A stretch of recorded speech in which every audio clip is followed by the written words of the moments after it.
చెంతకు వెళ్ళాలన్నా ఏ దశలో ఉంటాయని చెప్పి కొంచెం వివరంగా చెప్పారు. దాంట్లో కీనోట్లో ఆయన చెప్తారు, అసలు ఈ చిత్తు కాపుల ప్రమేయం ఎందుకు వస్తుంది అని అంటారు. అంటే అసలు చిత్తు రాతలు ఎందుకు రాసుకుంటారు అని దాన్ని బట్టి చెప్తూ, కవి ఆలోచన అక్షర రూపం తీసుకురావడానికి, అది పాఠకుల కళ్ళ ముందు ప్రత్యక్షం కావడానికి చాలా దశలు అధిగమించాల్సి ఉంటుంది అంటారు. దాంట్లో ఆ కవి స్పందించడం సంఘటన తర్వాత అదే రోజు స్పందించవచ్చు, ఆలస్యంగా స్పందించవచ్చు, కొన్నాళ్ళు మర్చిపోవచ్చు. కానీ ఆ సంఘటన యొక్క విషయాన్ని అతను అనుభూతి చెంది ఇది పాఠకులకు చెప్పడం అవసరం అనిపించాలి. ఈ భావన, ఈ సంఘటన పాఠకులకి చెప్పడం అవసరం అనిపించినప్పుడే కవిత్వం బయటకు వస్తుంది అని అంటాడు. రెండోది దాని తర్వాత అవును సార్. తర్వాత ఆ సంఘటన పాఠకులకో కనీసం తనకో కొద్దిపాటి ఆవశ్యకత అన్నా ఉందన్న అవగాహన కలిగి ఆ స్పందనకు అక్షర రూపం ఇబ్బందే తాను బతకలేని స్థితికి గురవగలనన్న తపన అతనికి ఉండాలి. దీన్నే కొందరు కవితాగ్నిలో దగ్ధం కావడం, పుటం పెట్టుకోవడం, అప్పుడే అతని రచన కవిత్వం అవ్వగలదు అని అంటుంటారు పెద్దలు. కవుల్లో ప్రధానంగా 2 రకాలు ఉంటాయి. ఒకళ్ళు తాను కవిత్వం రాయాలి కనుక రాసేవాడు, రెండో వాళ్ళు సమాజానికి ఉపయోగపడేది రాసేవాడు. కవిత్వం అనేది ఈ సమాజంలో మొత్తానికి ఏ ఒక్క రచయిత కూడాను అన్ని సంఘటనల్ని, అన్ని విషయాలని స్పృశించలేడు. అలాగే ఏ ఒక్క రచయిత యొక్క రచన కూడా సమాజం మొత్తానికి అందిన దాఖలాలు లేవు. ఒక రచయిత అన్ని అంశాలను పూర్తిగా స్పృశించడం లేడు. అలాగే ఒక రచయిత యొక్క రచన సమాజం మొత్తానికి అందిందన్న దాఖలాలు కూడా లేవు. ఇంకొక మాట చెప్తారు, ప్రతి సమయంలో ఒక రచయిత కవి కావడం కూడా కష్టం. మంచి మాట, వాస్తవం. అయితే ఇక్కడ అతను ఏమంటాడంటే, ఒక కవి తన కోసం రాయటం లేదు అని అనిపిస్తే ఎవరి కోసం రాస్తున్నట్టు అని ప్రశ్నిస్తాడు. కవి తన కోసం రాయటం లేదు, సరే మరి ఎవరి కోసం రాస్తున్నాడు? అలాంటప్పుడు ఏ ఒక్క రచయిత రచన అందరికీ అందకపోయినప్పుడు రచన ఏ వర్గం కోసం? కొన్ని ఘటనలు సమాజం మొత్తానికి చెందినవి ఉంటాయి, కొన్ని వర్గాలకే చెందినవి ఉంటాయి.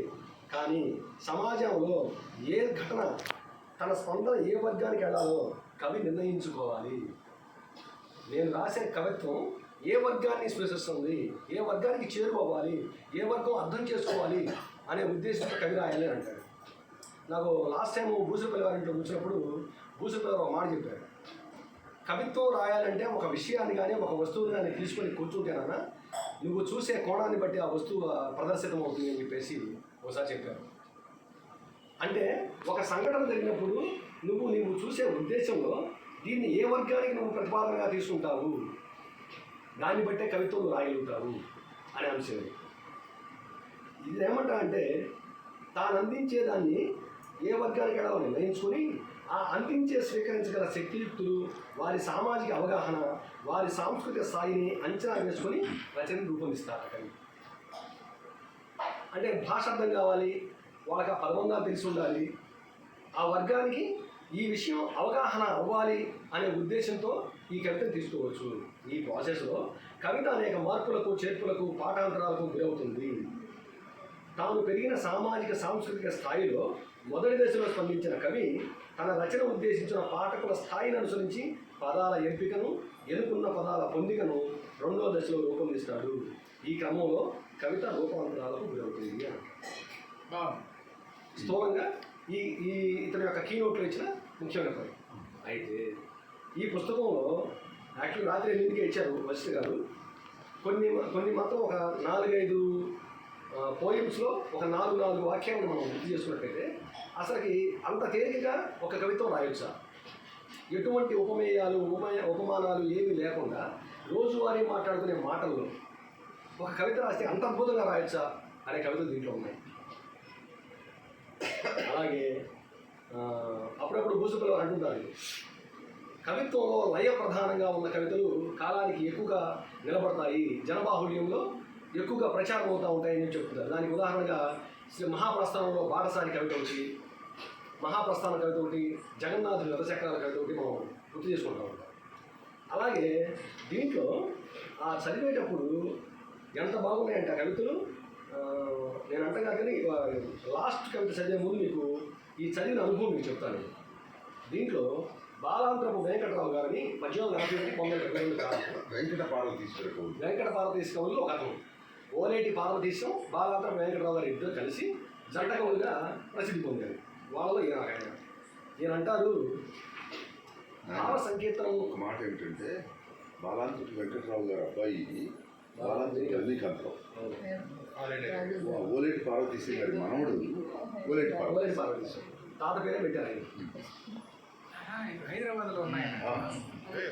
ఈయన ఏమంటారంటే, ఇది చదివేటప్పుడు అలా గమనించండి. నేను ఆడు మాటలు నిగమంపు తోటలో సుఖభాషణములుగా చూచికొంది, నే వాడు పాటలు నిర్మల శృతిగీతి సామగానములుగా సంతరించే, నే వ్రాయు వ్రాతలు నీ చిత్ర సృష్టిలో బ్రహ్మసూత్రములుగా పలికికొంది, నే జేయు కైతలు నిఖిల భారతములో ఆత్మభారతముగా నిరోధించే, అలవు చేయగాక ఆశ చేయ అడుగుచుంది, చలము చేయగాక చనువు చేయ బలుకుచుంది, సేవ చేయగాక చెల్లు చేయ చెప్పుచుంది, మొదల పలికించి తొదల నవ్వెరగలస్తాను అంటారు. ఆ లయ ఆ చదువుతుంటే ఆ ప్రాస అంత్య ప్రాస ఆది ప్రాస ఆ తూరు ఇవి చదువుతుంటే ఇవి చదవాల్సిన ఆవశ్యకత ఏంటనేది చదువుతున్నప్పుడు అర్థమవుతుంది. ముందుగా పెద్దవాళ్ళు మీరు చెప్తా ఉంటారు, సాహిత్యం చదవండి, పాతకం యొక్క రచన చదవండి అని. మీరు చెప్పినప్పుడు అంత అర్థం కాదు, కానీ చదువుతుంటే ఆ మాధుర్యం తెలుస్తుంది. అందులో ఈయన ఒక తరానికి ముందు తరం కవి. 1881 నుంచి 1972. వాడుతున్న వ్యవహారిక అయినా యూఆర్ ఎంజాయింగ్. చాలా బాగుంది దగ్గరగా భాష కాదు, కానీ తాతగారు తాతగారు అంటే ఒక 2 జనరేషన్స్. ఈయన మనం జనరేషన్. ఇది బాలాంతరపు వెంకటరావు గారు. రెండో దాంట్లో ఈయన గరిమెళ్ళ సత్యనారాయణ గారు అని చెప్పేసి 1893 1952 జీవితకాలం.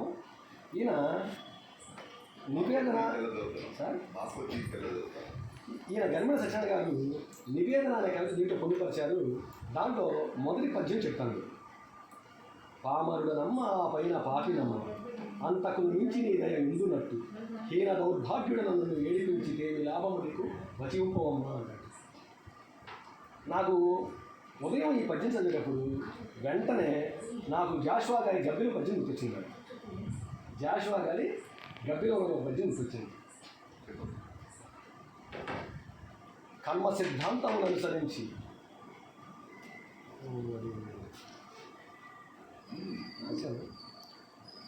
కర్మ సిద్ధాంతమున నోరు కట్టివేసి స్వార్థలోను నా భక్తిని అనుభవించు, కర్మయనేమో దానికి కక్ష ఏమో ఈశ్వరుని చేత రుజువు చేయించమన్నా గబ్బిలం. ఆ గబ్బిలాన్ని ప్రశ్నిస్తూ అది ఈ కర్మ అంటే ఏంటి, దానికి నా మీద కక్ష ఏంటి, నా యొక్క కష్టాన్ని స్వార్థంలో నా భక్తిని అనుభవిస్తున్నారు వాళ్ళు. కర్మయననేమి దానికి కక్ష ఏమి ఈశ్వరుని చేత వచీయమ్మన్నాడు. అంటే ఇద్దరి యొక్క బాధ ఆవేదన ఆర్తి ఒకటే, కానీ జాషువా గారి ఆర్తి ఆవేదన వ్యక్తపరిచే విధానం, గరిమెళ్ళ సత్యనారాయణ గారు వ్యక్తపరిచే విధానం భావం ఒకటే, కానీ పదాలు లేదు, వ్యక్తీకరణ లేదు, కాలం కూడా అలా. తర్వాత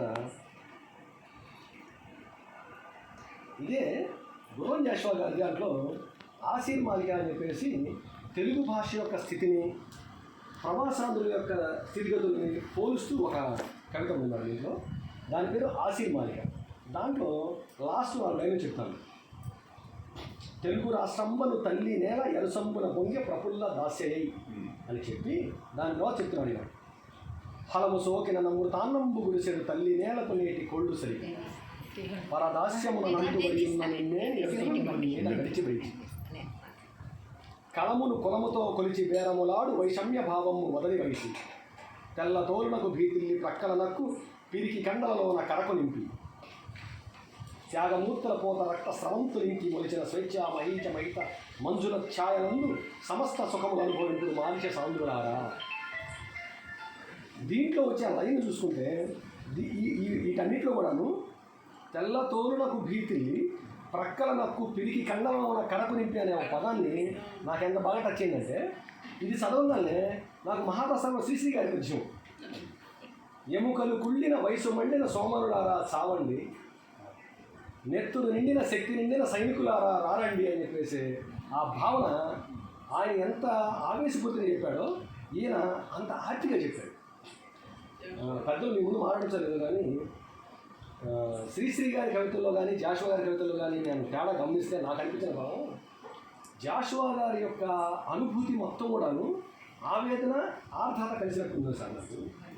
అదే ఆవేదన శ్రీశ్రీ గారు చూస్తే కొంచెం ఆవేశం కూడా తెలిసినట్టు, అగ్ని బలిస్తున్నట్టు.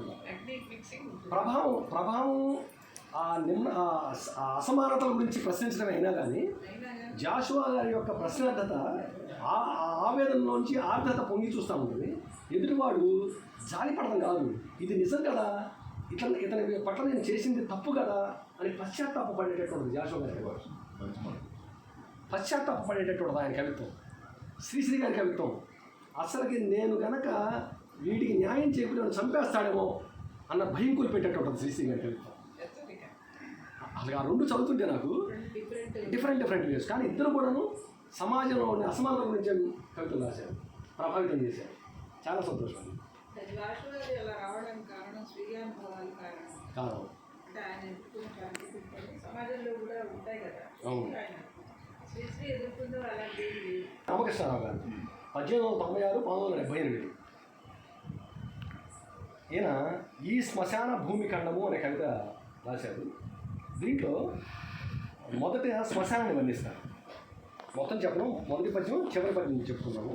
దాంట్లో ఈ శ్మశాన భూమి ఖండమీ కాలిన నీలి నేల, కాలము కన్నీళ్లు కాచి క్షాళించిన బూదిప్రోవు, జీవన బాధా వీధులు చేరిన విశ్రామశాల, నేరవని విడాంధకార నిర్వాణమునకు తావు.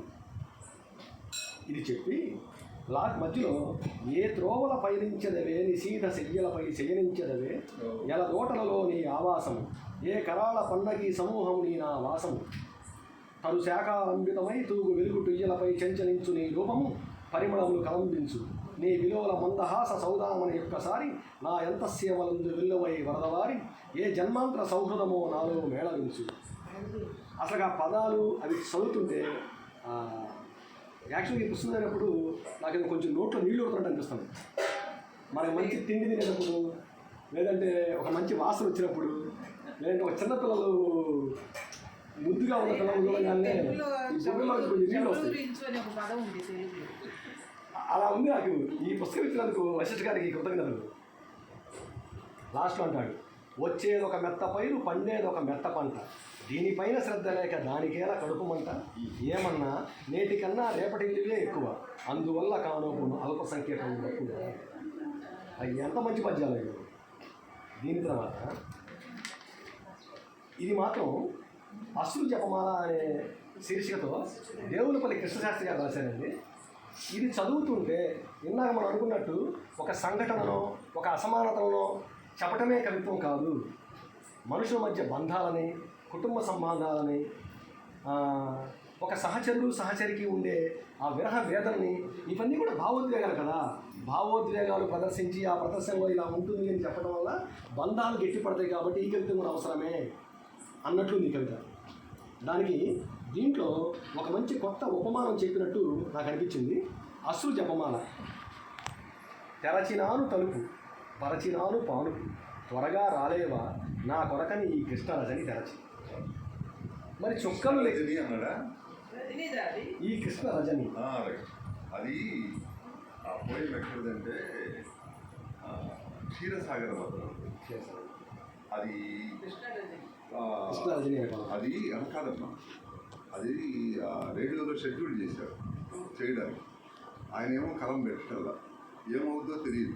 డైరెక్టర్ రజనీకాంతరావు ఇక నేను చేయక మెటీరియల్ అంతా కలెక్ట్ చేసుకొని ఆయన లేకపోతే నేనైనా రాస్తామని మొదలుపెట్టినాక ఆయన ఏం చేశారంటే ఇంకా రేపనంగా రాయడం మొదలుపెట్టారు. ఈ మెటీరియల్ అంతా ఆయన ఇచ్చేటప్పటికి కృతజ్ఞతతో కృష్ణరజని అని పెట్టారు. కానీ ఇది ఎంత చిన్నదే సార్, ఈ పోయింది కూడా పెద్దది కూడా చిన్నదే. దాని మీద మా ఇద్దరికి తగాదు జరిగింది. ఎవరిద్దరికి? రజనీకాంతరావు నాకు. నేను కేంద్ర సాహిత్య అకాడమీ రైట్ చూసి తెరచినాను తలుపు, పరచినాను పానుపు, త్వరగా రాలేవా నా కొరకని ఈ కృష్ణరజని తెలిసి. మరి చుక్కలు లెక్కించుచు జరపలేను రాత్రి, మరి దిక్కులు పరికించుచు మననేరను వేసవి. త్వరగా రాలేవా అంతమందిరాన ఇంకా అసూజకమాల తిప్పుతూ కూర్చోన. నాకు ఈ పదం చదివినప్పుడు అనిపించిందండి, ఈ కొత్త పోలిక అంతమందిరం ఒక విరహవేదంతో లేదా ఒక తన చెలికాడి కోసం ఎదురు చూస్తున్న ఒక స్త్రీమూర్తి, చుట్టూతా లైట్లు ఉన్నాయి, గదిలో కూర్చొని ఉంది, బయట చుక్కలు కనిపిస్తున్నాయి. అయినా సరే ఈ చుక్కలు లెక్కిస్తా కూర్చోవడంలో ఉండే బాధని, ఏ దిక్కు నుంచి వస్తాడో నా చెలికాడని చెప్పేసి చూస్తూ పరికిస్తూ ఉన్న ఆ విరహ వేదనని తో పాటు ఇన్ని కాంతులున్నా సరే అందమందిరాన అనే పదం వాడారు సార్. అందమందిరాన ఇంకా అశ్రు జపమాల తిప్పుతూ కూర్చోనా. అశ్రువులను జపమాలతో పోల్చుకోవడం నేను ఇప్పుడే చదివాను. ఈ పుస్తకం చదవడం వల్ల నాకు వచ్చిన ఉపయోగం ఉంది. కంటి వెంట ధారగా కారణ విన్నాం. ఇక్కడ కంటి వెంట ధార కారట్ల, కంటి వెంట బొట్లు బొట్లుగా నీళ్లు వస్తున్నట్టుగా ఉంది ఆవిడికి. ఆ ఉన్నప్పుడు ఆ కన్నీటి బొట్లుని మనం మాల తిప్పుతూ ధ్యానం చేస్తాం. 108 పూసలు ఉంటాయి, ఒక్కొక్క పూసలు తిప్పుతూ ధ్యానం చేస్తాం. ఆ కంటి చుక్కలని జపమాలలో ఉన్న పూసలతో పోల్చి ఏంటి అందమందిరాన ఇంకా అశ్రుజపమాల తిప్పుతూ కూర్చోన. ఇక వాకిలి మూయను, ఎవరిని ఇంకా రానియను, ఒకరే నాకింకా అతిథి, ఒకరికే నా ఇంట వసతి, త్వరగా రాగలవని బరువైపోయింది రజని. దేవుడిపల్లి వెంకటేశ్వర శాస్త్రి 1997 నుంచి 1982.